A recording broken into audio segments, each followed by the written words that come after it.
世界万行台，拢伫台湾新眼界。欢迎收看今日节目，我是赵茂民阿兔啊。观众朋友，昨行政院宣布开放日本福岛4维管区食品进口。咱知影，2011年3月大地震，地属福岛核能电厂发生事故，遮个管区算是灾区。咱台湾有禁止迄所在的食品进口。嘛，个2018年公投有进一步表明民众烦恼心，即马来开放，虽讲对调国际潮流，总是民众淡薄仔的烦恼。即便开放日本福岛4维食品进口标准是安怎？针对食安，咱有啥物美角通来注意？今仔日咱做伙来讨论。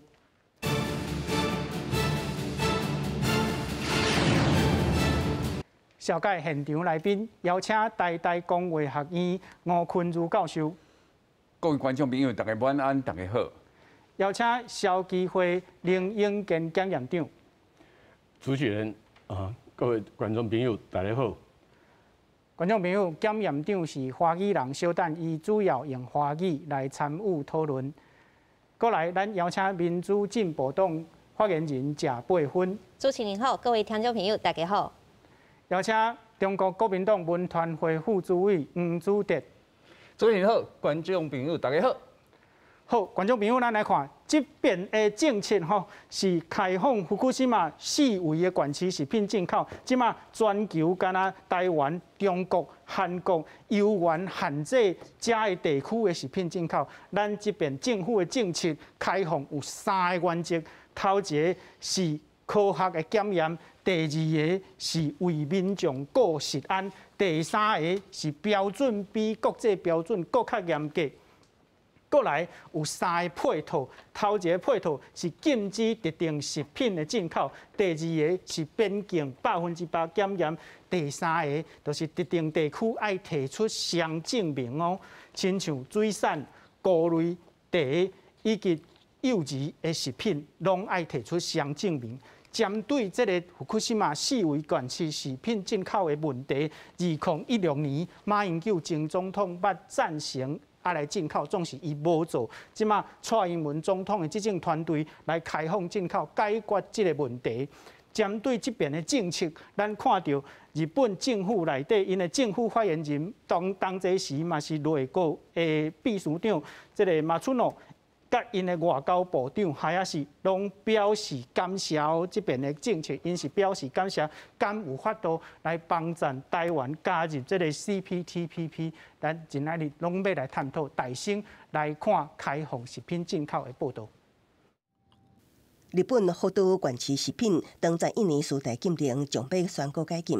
日本政府发言人内阁官房长官松野博一甲日本外相林芳正初步早起拢表达，过去就一直透过日台交流协会，以科学依据说明日本食品的安全性，拍拼争取解禁。台湾側からはですね、日本産食品に対する輸入規制の見直しにつきまして、台湾側による今般の規制の見直しに関する台湾側の発表を確認した上で行うこととしたい。日台交流协会台北事务所代表詹如台也伫面册发文，强调过这10年会当迎接这一天，感觉非常安慰。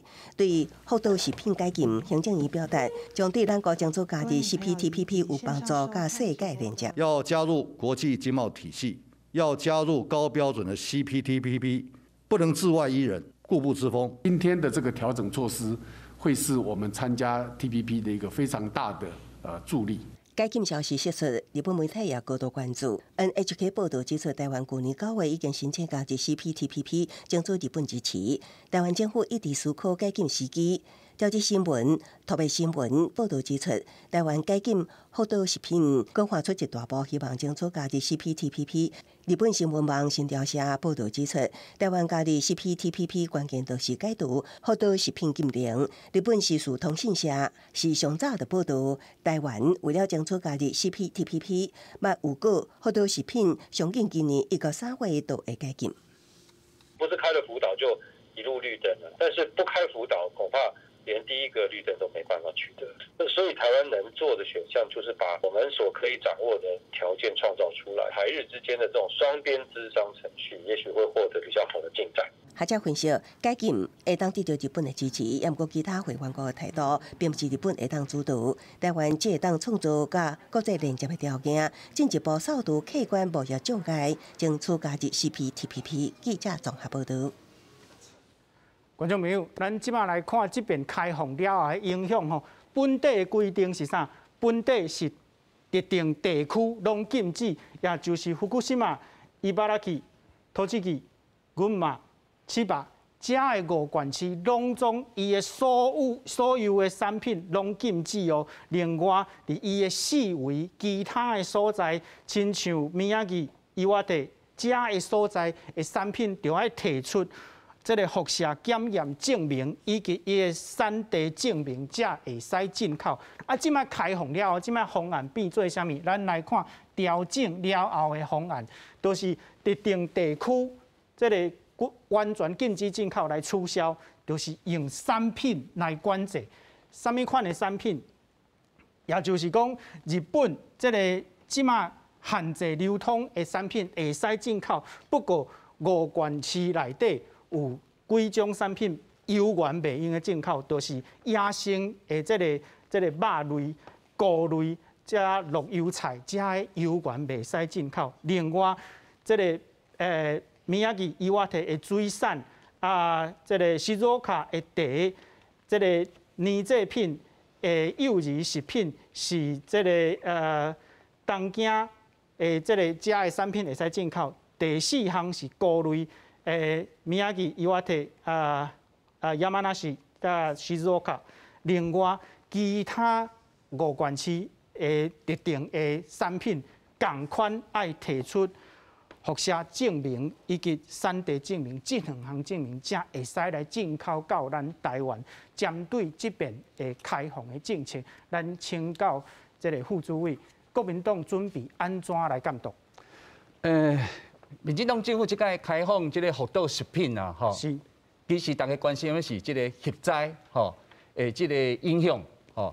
啊，坦白讲，2016年啦，民进党迄当阵就已经吼这个发表声明吼，甲10几个县市吼做伙吼，甲民进党中央，伊就是当初嘛是反对吼即个福岛即个食品的进口吼。啊，咱知影2016年到即马吼，其实刚5、6年尔吼。啊，为什么有这么大的转变？到底是咧急啥，还是要创啥物？当然，因即摆讲啊，为着要咱加入咧 CPTPP 的关系，吼，咱要开放。但是即摆问题就是讲，到底咱政府敢准备好啊？哦，我举一个例啦，吼，莫讲咱国民党家己讲。过去伫民进党政府做官的吼，咱的环保署的副署长吼，叫做詹顺贵，吼，伊就质疑啦，吼，伊提出4个问题。第一个，到底民进党风险的评估敢做好啊？分级开放的管理敢做好啊？吼，啊，咱边境的管理的这个抽验，吼，这个能力敢有够？吼，啊，搁再这个啥？日本提供的这个产地的证明，一定爱官方的，还是讲民间的买使？等等，就讲这个问题，突然间民进党政府讲开放就开放，中央无甲这个在野党吼来协调，无甲人民来报告。一个啊，讲开放就开放，所以讲这有人互人感觉讲怀才业力走啊，是毋是伤赶紧啊？吼，欠缺这个思考等等，吼啊，当然吼，国民党的立场就是为咱台湾人民的食品安全啊个健康来守护，所以讲我这个像民进党政府安尼做法啊，我认为安尼是唔对的吼，而且。咱看这个啥，当然民进党吼，因为讲啊，过去恁迄个马总统2016年嘛，准备要开放啊，对不对？迄阵阮即马只是去做，迄阵你做无做到的。但是咱想看卖啊，当时2016年，国民党执政，包括立法院，国民党嘛过半。如果真正要做，迄阵伊嘛会使做啊，为啥不爱硬做？当然就是民意的反弹嘛，包括当阵民进党嘛反对。所以讲，我要讲的就是讲，莫换这个位，就甲你的头壳就换掉吼。2018年，咱公投吼反对这个核灾吼福岛的这个核灾的食品进口，779万人反对，迄是民意啊。当然，咱公投法讲啊，这个才通过加2年吼的效力尔。但是莫袂记，咱调看去年12月上新的民调，这美丽岛电子报做的啦吼，总毋是国民党做的嘛吼，58%的人反对开放福岛核实的这个进口，所以讲我认为即摆的民意嘛是反对的，佮加上你足侪管制措施，加一个管理方法，你也袂甲人民做报告，所以讲你一日就要甲这个代志吼，要甲执行，所以讲人民。即摆是足惊吓的，到底这影响了咱的这个健康未？所以讲国民党当然嘛反对这个代志，阮甲人民的健康徛做伙，甲人民的食安徛做伙啦吼。坦白讲，我讲我的结论啦，其实我了解民进党即摆执政，立法院嘛过半，真正要动，可能真歹动啦吼，动袂起来。但是后手头你要安怎做管理？你要安怎互人民放心？这是上后尾后壁，咱爱去监督的吼，所以讲我希望民进党吼，就算讲硬要做这个代志，后壁的管理风险一定要降到上低啦。政策要执行，就爱互民众来安心。咱请教发言人，民进党敢准备好啊？敢是欢喜茶叶去走？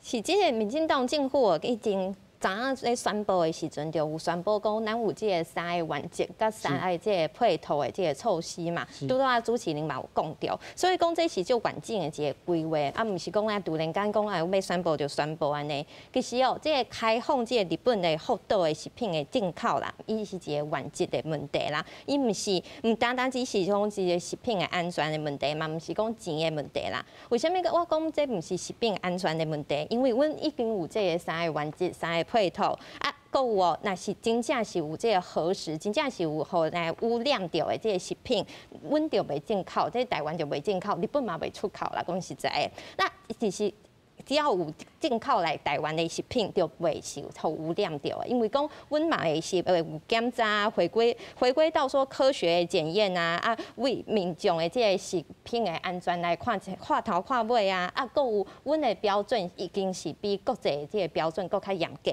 啦。我拄仔嘛讲这嘛毋是钱的问题啦，因为日本的这个福岛的食品啊，就是15个县市嘛，进口其实进口到台湾的这个量嘛，这嘛是足少的。毋过，这是最重要的一个原则。我为什么讲日本啊，还是讲其他的国家这么在意？因为这个贸易哦，台湾跟其他的国家的贸易上重要的就是这个规则啦，要照这个规则来。拄咱国民党的朋友嘛讲到，讲马英九伫2016年的时阵嘛，就是有安尼有公开来赞成讲台湾应该较紧来开放这个日本的福岛的食品的进口。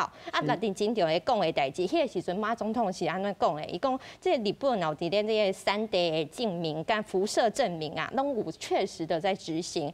日本的食品啊，伊检查嘛无啥物问题，无应该搁禁止。无日本会感觉讲咱都无讲理啊。伊嘛讲甲国际来打交道，一定是要站在一个理智。这其实说的是讲了最后的一段话啊，就是讲这个其实我们是看它的原则。台湾想要加入这个国际的贸易的这个，不管说 CPTPP 还是其他的那大家拢会看讲台湾你有这个决心无？台湾你有这个诚意无？你是真正要加入无？所以讲这个开放这个就是一方面一方面互台湾会当加入，会当来甲国际的标准。同款另外一方面嘛，阮嘛安尼政府嘛安尼3个原则啊，包括讲要检查的啊，爱检查的拢会检查。爱有证明的，拢有证明；爱有2个证明的嘛，爱有2个证明。其实国民党伫咧1月14号的时阵嘛，有发表一个新闻稿嘛，伊嘛讲，若是讲日本的政府会当保证讲，这个日本进口到台湾的这个食品啊会安全啊，因就袂反对来进口啦。即马阮拢是安尼啊，我是感觉讲，若是国民党会当登去以进行这1月14号这个立场，我是感觉讲安尼对台湾全体、对台湾跟日本的关系对台湾来加入这 CPTPP 拢是足有帮助的。是，咱讲到这个国际标准讲到即马敢若台湾中国、甲韩国有缘禁止福岛的食品台湾本地是这5个所在拢禁止即马上紧是2月2日的这个解除这个禁令开放进口。另外，中国就免讲，因是即马完全拢禁止这个的食品进口到中国。另外，韩国伊是针对这个水产过去10天，这个因的规定拢无改变。不过，规个世界，新加坡甲美国伫去年有开放，咱这个请教检验长这个世界其他的国家开放，因的这个标准，因用的这个标准是啥物咧？世界各国因的标准大部分都嘛是参考国际的标准啊。是国际的标准，所以国际的标准相对来说，跟咱台湾的比起来是比较宽松一些啦。不过我感觉上重要的是日本跟台湾的我一点时间我来各位解释日本在100年就2011年的时阵发生福岛核灾事变，还没有发生之前因的一款标准是0.1上严的，不过发生之后，就还马上提高到500，提高到对，无安尼就物件通好食啦，所以因是安尼。不过到106年，因就来放宽到50，就是儿童甲乳制品，其他的食品就变做100，这是日本，所以因本来是全世界上严的，然后因为福岛事件变做全世界上宽的，到106年，我把它调到50到100，起码比国际间还要严谨咱台湾呢，台湾咱是在97年的时阵咱有一个食品中原子层或放射能污染安全容许量国家标准。97年的话咱的儿童跟乳品迄是370，一般食品嘛是370，是跟国际比起来，那嘛是比较严谨。到102年的时阵，嘛是安尼。不过到106年的时阵呢，106年的时阵呢，因为日本因比较严所以伊嘛希望台湾是不是会使放松而台湾迄阵的政府我去看，因为迄阵校际会甲这参与真多，本来是讲爱变从370宽到600，咱讲让日本是变得比较严谨，咱台湾袂使开倒车，所以迄阵后来经过就有迄个机会，大家来讨论，上好去定出来是婴儿及乳品的食品，咱就甲日本同款，同样定50%，同款严谨。咱都去决定起来，饮料跟包装水嘛必做10，其他食品就按370变到100。对，不过检验长，咱即马公家的数字用消费者的立场来看，还是讲消基会立场来看，这边的开放，恁的看法是安怎？我的看法是讲就是我讲就是说，像日本跟台湾，就有下面发生状况时，就是一个讨论的机会。所以，这个在校际会立场，我们欢迎这个去做一个讨论，讨论无定标准，我想咱一定是袂好变宽松的啦。所以，第一个是讲标准，对啦，咱标准一定算定了假言了所以这袂去当。不过，伫个原则甲配套这对待等一下有机会我再来看校际会建议是安怎啦。好。讲到咱的标准标准底下，咱就爱甲检查出来。咱台湾的检查的量能，即马是安怎？咱做伙来看。用手提辐射侦测器先扫描食物样本的外包装，确认无污染了后，再去放入这个机器内底。就可以把它摆到这个机器里面。放入机器了后，开始检测。食品样本当中是毋是有放射性物质碘131、铯134甲铯137？规检测过程差不多是20分到30分钟。这是原能会核能研究所福岛食品改进进程专台差不多9成食品检验是毋是有放射性物质，拢送到这。每年差不多应检测1万件食物样本，而且强调已经扩充7部检测设备，检测量能充足。行政院说，预估会增加8000到1万件的样本，建制的7部辐射增减器，那可以因应大概是35200件1年的检测量。目前国内检测食品当中放射性含量机构，台北有阳明交通大学，新北有台电放射实验室，甲新北市卫生局，桃园有核检所，新竹有清大中部是由市辖署中区管理处负责，南部有关联会辐射侦测中心，也有高雄市卫生局等应提供检验检测的服务，全台差不多有10个机关。各地方县市政府个别的市场端的一个检验抽样，这个可能就会不够。不过，台南市卫生局表示，未来福岛食品增加，希望地方能自主消化相关的食品检测。可能我们的检验需求量会增加，那目前我们也是积极的在规划，是不是要采购相关的检验设备？因为关联会核检组目前大部分处理在台湾的边境食物样本，虽然是检测增加检测设备，人力也为12人增加到16人。不过，福岛食品都要开放，到时阵进口量增加，各地方需要抽验把关。桃市长陈文灿也表示，桃园目前有一套辐射食品快速体检机，无排除增加更较侪仪器设备，协助消化食品的检测。记者综合报道。观众朋友，咱看到行政院讲吼，这个配套讲边境100%检查，是咧检查啥？这个单位是咱叫做八克，这个八克是一个辐射的单位，那每秒钟有一个原子，这个衰变就会产生这个辐射，安尼就是叫一个八克。咱看国际标准是啥物？国际标准这个 Codex 的标准，这个碘 iodine 伊的标准是100八克。这个叫做锡是叫做 cesium 的这个物件，伊的标准是1800克。咱看咱台湾的标准，伫国际是100的所在，咱台湾是55到100。什么款的产品是55？奶制品甲这个红牙的食品，因为互囡仔食吼，就爱更较严格，所以咱的标准是55，其他是100。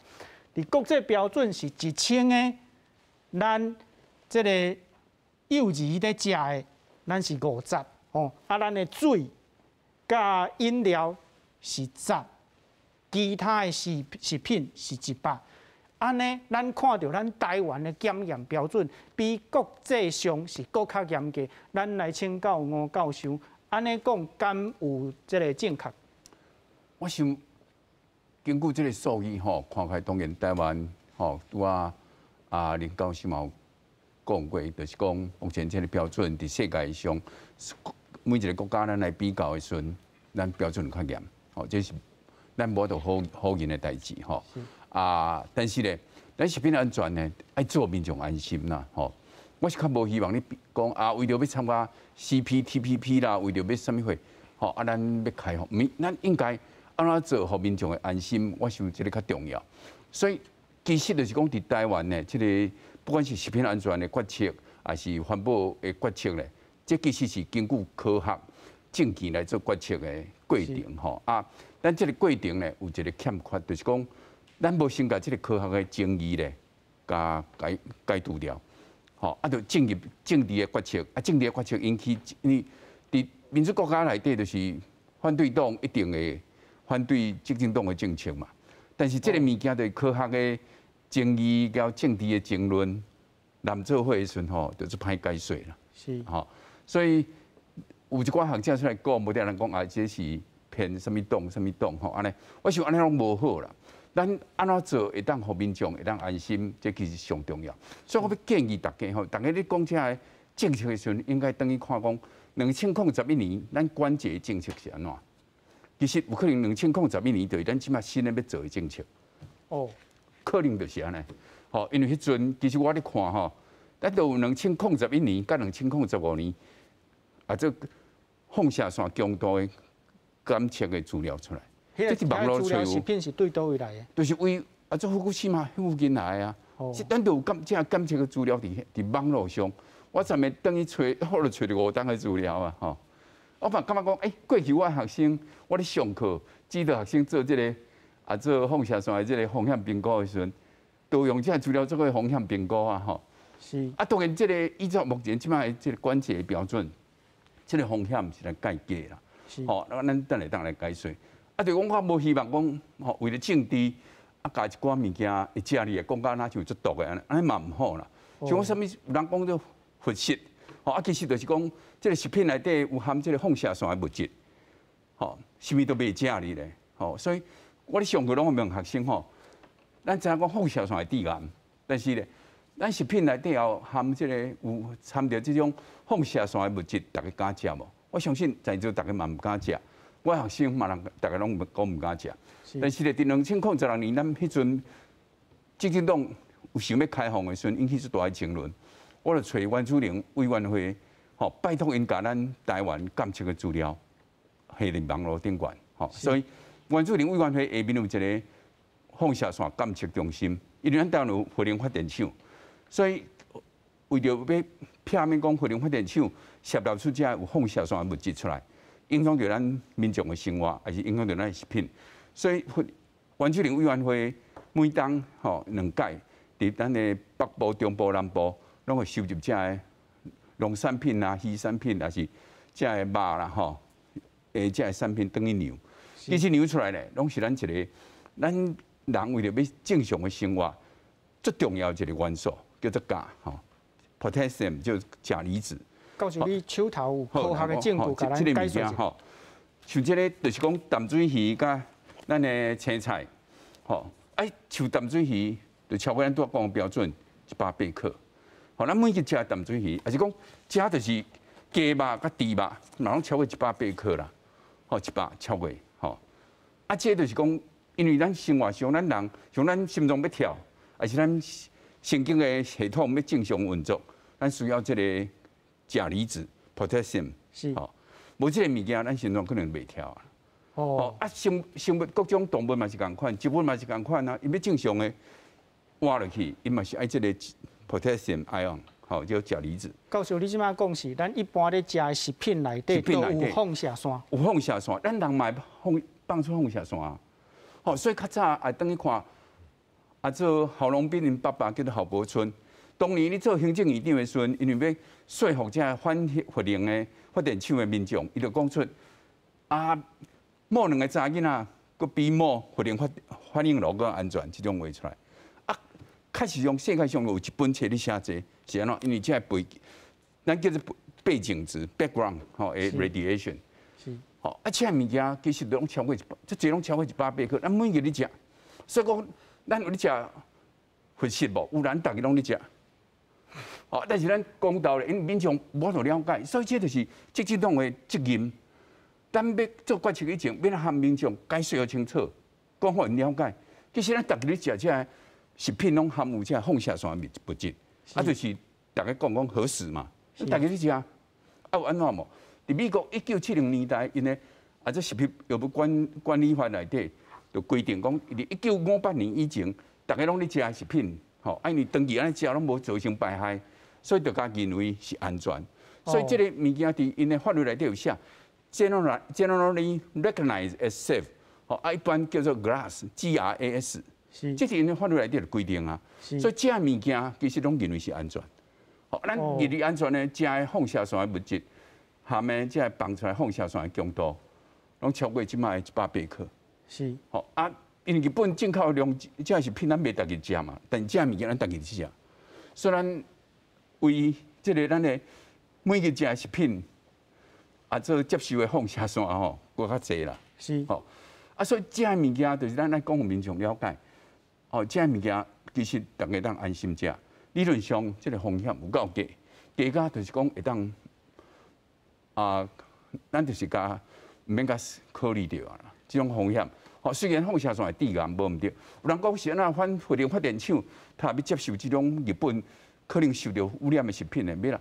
因为核能发电厂发生意外的时阵，迄放射线强度足悬的嘛，可能比即摆咱食物含的强度高几100万倍，所以人一定会受伤。到时咱若讲吼，就是会致癌的放射线，爱偌悬，迄个数值爱偌悬，这详细数据吼，因为这是算出来，所以这叫做风险评估。因为我是亚洲风险分析学会的等于卑微的会长咯，因为疫情的关系，无今年我即摆已经爱接会长啊吼，所以这物件叫做风险评估算出来啦吼。当然有一寡过程也要参考。当然系我为立法院倒来学校以前，以后我就开始写一本册，叫做风险评估吼一册，学生会当读安尼吼，后出面当去参考我的册啦吼。啊，这是一个过程，吼，就是讲较复杂的过程，要讲我了解一时可能无好解，无遐尼好解释。即马来讲，教授你所提供的资料，你看我讲了有对无？好，咱即马看到这猪肉吼，咱观众朋友会记哩，拄则咱讲的这个单位是8克哦，啊，国际上的标准是100甲1000，啊，咱看到咱日常在食的猪肉，伊的这个8克差不多100外。超过国际 Codex 的标准，啊，那鸡肉嘛是拢100外哦。好，咱来看另外一张，这是叶菜，就是咱食的这个菜色吼，同款上低是57，不过其他的资料有109，有170的。每一档无共款，吼，伊这是每一档无共款。啊，咱看到淡水鱼差不多拢伫100以上，也就是讲。教授，咱即马看食的资料，敢会使讲，咱日常在食的食品，伊的这个放射线比咱可能会对日本进口迄个标准搁较悬啊？敢是安尼？啊，这个食品是会超过，吼，会超过。当然就是讲即马这以过去我对这个议题深入的了解吼，因为我是为海关要，我伫立法院的时候，我为海关要入境开始，伫咧对甲。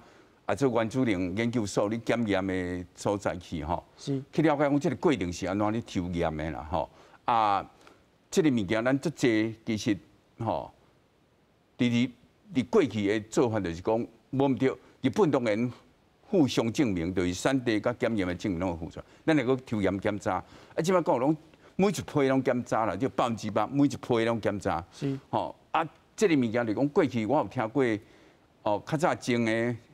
做福利卫生部的处长何启光讲的，就讲过去伫2016年之前，吼，伫因做的时阵，因是验到就甲销毁啦，就无入来啦，吼，就无入来。就讲虽然无毋对，伊可能做符合100的标准，但是伊万一了验到，因就甲销毁啦，是，吼，因就无入来。啊，我毋知影即摆未来安怎做，吼，过去是安怎做，但是较早的处长是安尼甲我讲，是，好，多谢教授。咱请教蒋院长吼，消基会立场来讲，咱敢有看到资料讲，咱台湾捌进口过这个有放射线的食品，敢有这款记录？因为这资料伫迄度吼，我嘛无办法去查到，无像迄款吴委员吼，伊会使去查到，所以阮是无看到啦。我是无看到，看到就像吴委员讲的吼，立白伊才有去做统计，所以立白应该是拢合格啦，因为不合格就伫咧边境就销毁掉啊。哦，不合格就无列入迄统计内底啦，所以我唔知影这个资料。是啊，你感觉即摆政府伊保证讲袂进口这个核能污染的食品，这敢做会到？这咱啊吼，像安尼讲你。弄假嘴去做100%的吼，阮家消基会是吼担心2件事，吼。哦，是。哦，我跟你讲吼，第一件事吼，就是3个原则的第1个原则吼，回归科学检验，哦，这个是对的，不过可以再加强、再补充，回归科学采样，因为就是你这样检验，就是你迄样品不具代表性，做出来结果可靠度嘛不高。所以要回归科学采样、检验啊评估，对，咱今日咧讨论的风险评估。另外一个上重要就是甲民众去沟通了，因为刚刚吴委员有秀出来一款，咱正来食一款食品内底，不然就像伊讲，咱不然它本身任何东西，拢嘛多多少少都有一些放射性了，就是多少的问题。是，所以这些沟通很重要啊，沟通。从2011年到现在，我觉得在就是说，这一个放射能污染的食品这方面哈，我们还是没有做得很好。沟通，而不是要去宣导，不是要是教育，是要沟通。是，不要说民众听不懂，就说这是科学的结果。我觉得这个是我在消基会待了快10年，我等下或许吴委员也可以再补充。沟通这个很重要，这个是第一点哦，就是第一个这一个原则，另外一个消基会嘛比较担心哈，那你要双证明哈，辐射安全跟产地这种好，这是最基本的要求。是，不过像咱台湾吼，咱那个很多食品嘛，做食品履历，吼，食品履历，你有当时你做个买物件，你扫一个 QR code， 你就知影这是按倒位来，吼，按产地吼，柜场整个供应链拢有，日本一定嘛有诶，吼，日本一定嘛。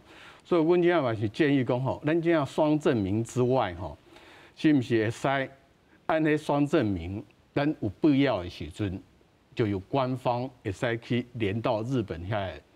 伊即个产品的食品履历，就是咱知影是毋是？伊讲，咱这就是按福岛5县市来做吼，是双证明，是啊，转来伊也按其他地区的，因为有可能嘛，因为这样伊的产地吼是按伊这个食品最后生产的地方，啊，转来伊有的材料是讲按北回来，也就是讲可能是三星是伫福西嘛，啊送去。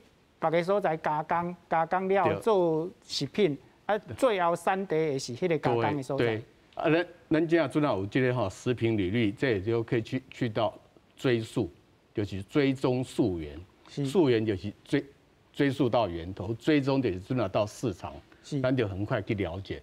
所以做到有遇到这种事件的时阵吼，政府第一时间就会开始去做控制，第一时间做控制吼。消基会觉得这样对民众来说哈，伊就会担心像你知道，就是讲一旦有问题可以马上处理掉。是，所以消基会这是第2点，第3点就是讲吼，迄双证明吼，准安怎和咱的一款消费者吼去看伊一款标示顶头吼，就假清楚讲，这有日本政府保证，有咱台湾政府保证，就是要明白标示啊。是。就消基会要求大概就是安尼啦。是，消基会吼，咱的建议是咱政府爱做沟通，另外这个产地的这个证明爱有这个 QR code， 互你知影，伊对倒位来，当这时有日本甲台湾政府的保证吼。咱请教发言人，去年咱民进党政府伫这个猪肉的公投进行做这个说明会吼，做了袂歹啊，公投嘛赢，咱即马。这个进口的政策吼，过10天就要开始做啊！咱这个沟通方面有啥物款这个计划咧？其实政府直拢伫个沟通啦，就是沟通其实都有，包括说对咱民间的团体啊，还是讲有就侪就是有关心的人、学者、专家，拢有这个沟通是一直都有的。所以这一次哦，朱启林刚刚拄拄有讲到讲的这个去年的这个公投啊，公投有一个题目是最重要，是美国的猪肉嘛。啊，美国的猪肉这去改哦，对，当看会出来讲，一开始大家刚刚拢足烦恼的，因为讲听起来讲唔知什么是莱克多巴胺，啊嘛是即种都安尼到处去那个办公投会啊，定了后，大家才安心讲哦，原来是这样，原来这是有一个科学的标准，有这个 Codex 的这个国际的标准伫的，那是有符合这有达到这个标准，啊就免烦恼。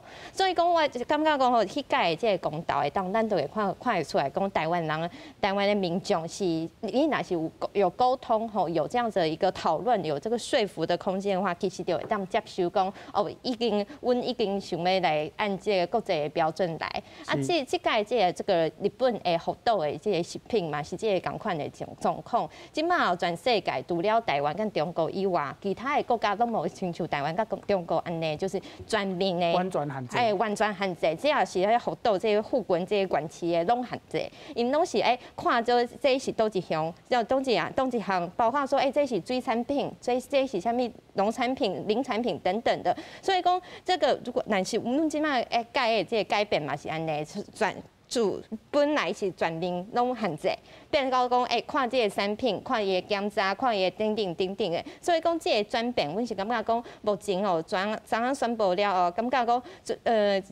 规个社会感觉大家开始会当去接受，因为这个议题已经讨论就侪当的啦，就是。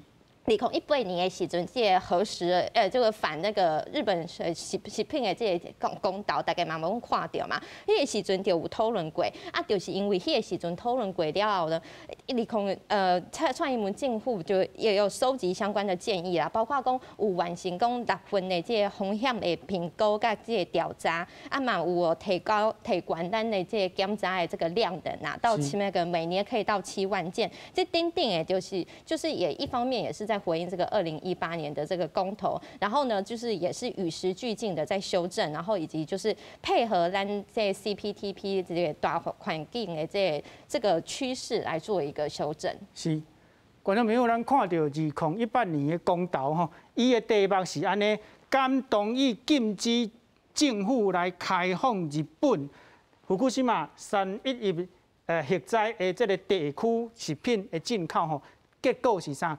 结果是77%的民众同意讲爱禁止，啊无同意的，也就是讲会使进口的民众差不多2/2啦吼。啊，这个公投的效力是安怎呢？公投法第30条讲，公投通过了后，行政单位2冬内袂使做这个反背公投结果的政策。不过咱知影讲，即马这个离开2018年公投已经2冬超过，所以对政府来讲，伊可能感觉安尼会使安尼做。不过咱请教副主委吼，拄则咱所讲的遮的数字甲证据，敢有互你较安心？这样问人民啦吼，我当然是无安心啦吼。我爱监督政府嘛，知影党。我先讲吼，这2018年吼，这个公投吼，虽然讲2年啦，伊效力吼，但是吼，坦白讲，你看这个779万，其实这个数字是真悬吼。坦白讲，迄当时哦，足侪人咧反对的啦吼。去年吼有公投，毋是针对这个福岛的这个食品吼，是针对迄个来猪内底啊。唔是美猪，唔是美国猪肉啦，这袂使德国倒菜刀啦吼。坦白讲，你若真正要展现实在的民意，应该公投吼，甲选举白做伙，甲较早共款，安尼大家才会出来表达伊的意见。你甲分开这个公投吼，走位去啊。过来吼，拄啊吴教授讲了真好啊。坦白讲，你这个议题甲咱台湾民众的这个健康甲食安有关系。但是你看行政院，也是讲民进党甲人民讲的是安怎？咱是因为要甲国际要提高咱的经贸吼，这个关系吼，譬如讲要加入 CPTPP， 对啊，所以讲这个走进去啊嘛，你是为着要甲迄个啥，甲国际吼增加这个关系所以来牺牲咱个人的健康吗？所以讲这个代志爱甲人甲民众吼，甲人民爱解释要清楚。副主委，你稍等者，民进党政府开放的这个动机敢是安尼？其实有足侪的一个因素啦，包括讲当然包括讲要加入这个 CPTPP 嘛，各有嘛是这个食品的安全的问题嘛是政府就关心，才有这个3个原则甲3个配套嘛，咱拄仔嘛就讨论就多啊，所以讲咱若是看一个国际上的标准好啦，咱讲到这个食品的安全，咱拢爱看的是科学吧，科学的证据甲国际上的标准，国际上的标准拄仔嘛讲过，就是大家讲2011年的时阵，这个311东北的大地震发生的时阵，大家足侪个国家是禁止这个福岛的相关的食品来进口。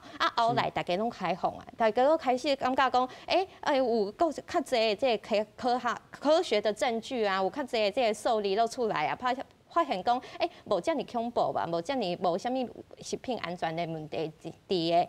到今仔日到即阵，只有台湾甲中国是无管啦，我无要管，我无要看这个证据啦。反正我就是福岛出现的我都禁止，安尼就是无公理嘛，是无安尼按照咧科学的证据来做。所以讲，伫咧开放这个时阵，我嘛拄仔有讲到，就若是有污染到的、无亮掉的这些食品是绝对袂进口的。如果是真的是核实的话，是不会进口。进口来绝对是安全会当食的这些食品。是，反正咱倒转来请教副主委吼，若是照发言人拄则的讲法，咱会使讲世界各国拢开放，因敢唔惊死？其实吼，这民进党无甲咱讲的是安怎？台湾人吼，这个咱饮食的习惯、食物件的习惯。甲别个国家无共，你看为什么对这个议题吼上敏感的是倒几个国家？韩国、中国大陆、台湾，为什么？因为咱进口太济日本的食品啊，台湾人爱食日本的食品，这是确实的，这是事实。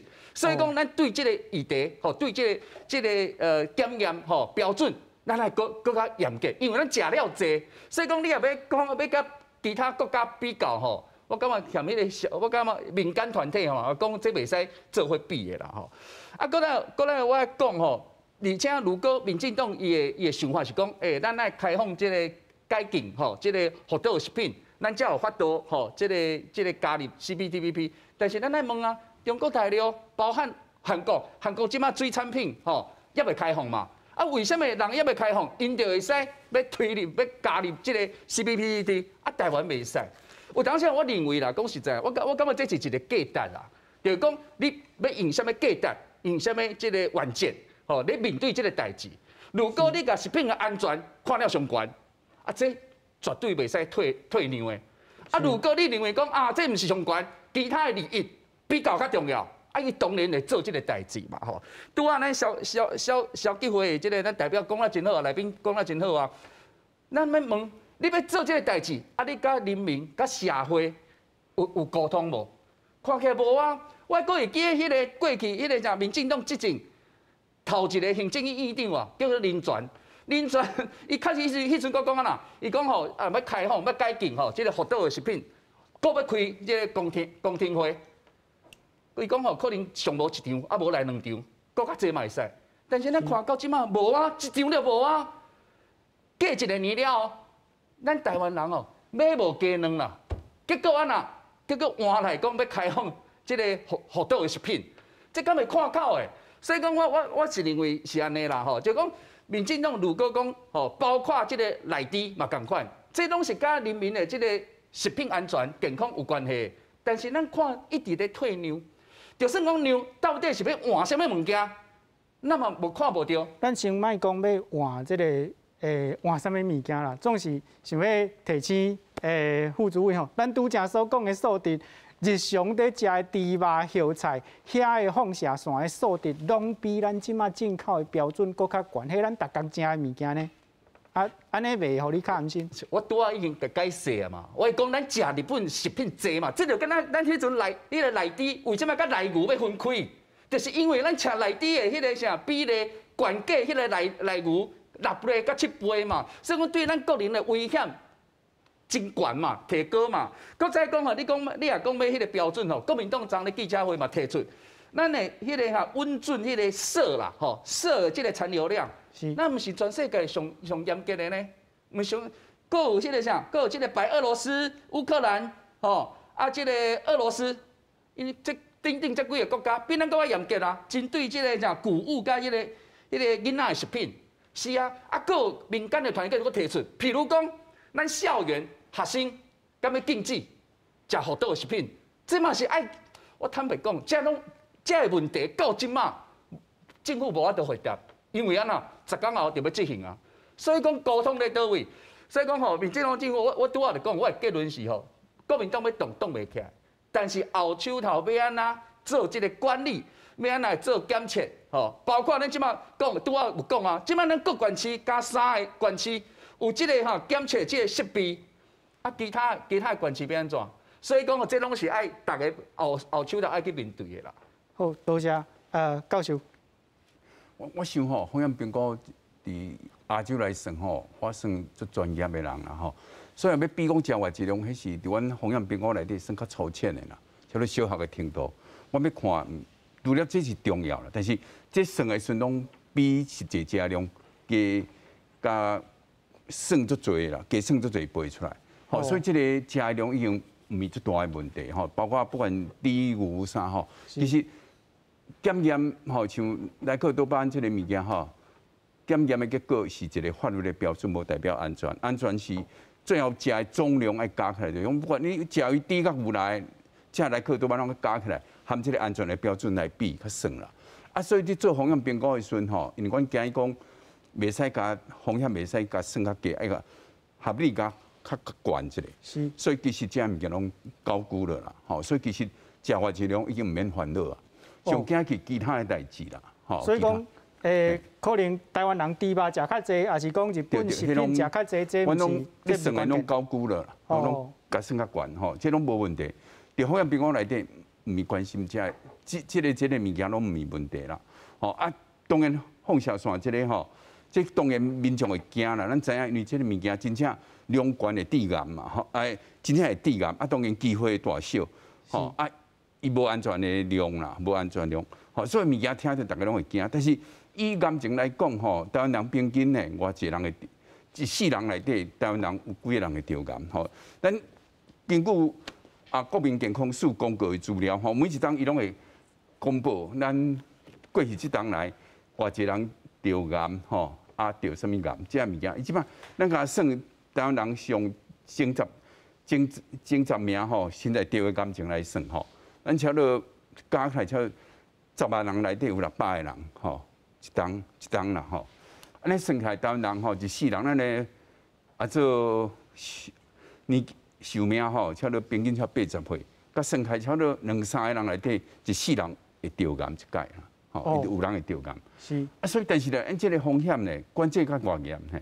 伫国际上，就100万人内底袂使有一个人，但咱都要依照咱即马咱台湾人现状得癌的因素来算，差不多2-3个人1世人都有一个人会得癌。咱管制的标准是100万人内底袂使超过一个人咧。你看所以咱台湾人得癌的几率较悬。吼，差不多啦，就跟寿命有关系嘛。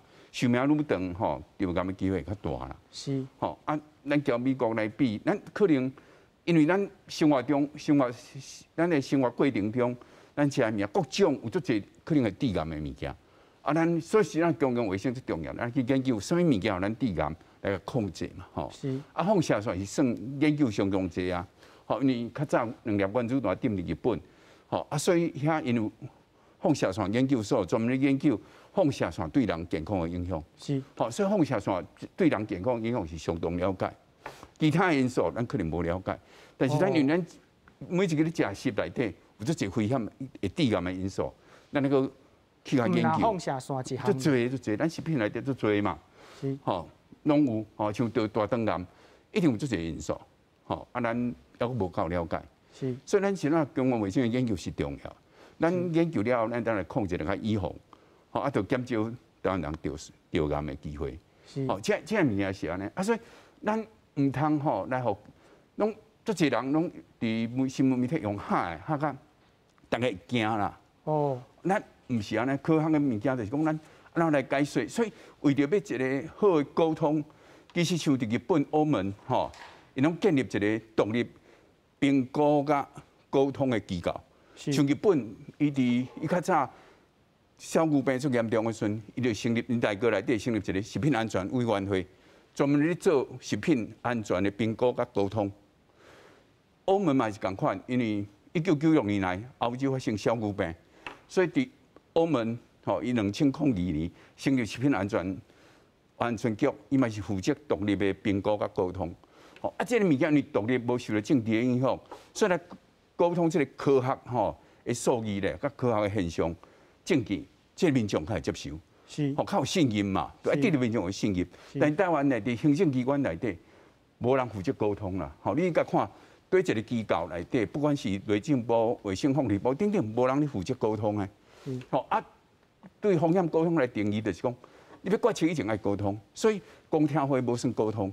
哦，公听会这种什么叫做沟通？沟通就是讲咱就这像讲这科学的数据代表的意义，叫民众来意见交流。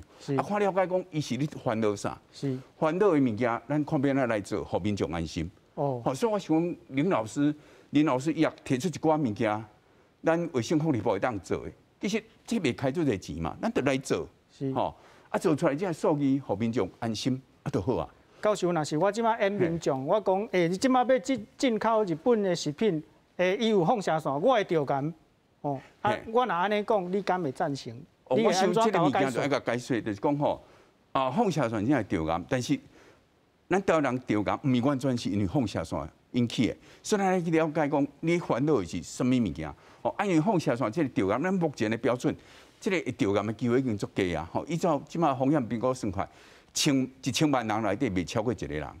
因为放射线。对，咱咧食吼，日本进口的这是，因为日本进口是看起来是量济啦，但是咱平均会食到的，叫咱每一个食食的食品来讲，占咱每一个食食的食品可能无够2%啦。是。吼所以你讲量都多，但是。咱每个食的大家拢咧食日本进口的食物的，咱头当然无真侪人真係好野，啊，大家食日本进口的食物啦，这无可能的代志嘛，对吧？所以咱来去想这个物件，就是讲，吼，咱要甲民众解说，吼，当然这物件是专业吼，我嘛唔敢讲我是最好的风险沟通的人吼，我唔敢讲。但是咧，咱要甲这科学的物件转互民众会当了解语言，这最重要的。吼，啊，想讲咱若去增加，咱定爱吼，就是讲爱用当地民众了解语言来沟通啦。是，所以这个物件最重要。吼，啊，这是一个专业，吼，这专业风险评估，吼，甲风险沟通拢是专业。是，吼，所以伫世界上，这拢是专门的机构，是政府机构，你负责去做这项工作。啊，你登记做，啊，佮伊独立，哦，啊，所以这民众有信任啦。是，但台湾行政机关不管什么人去整，其实台湾因为民主化无介久啦，我想是安尼，所以台湾民主化不过深化，其实爱建立安尼机构出来。哦，啊，所以你看伫澳门、日本，这物件无人为着来主义咧公道的，嘛袂遐尼争论，吼，啊嘛无人讲为着这物件咧示威游行，当然韩国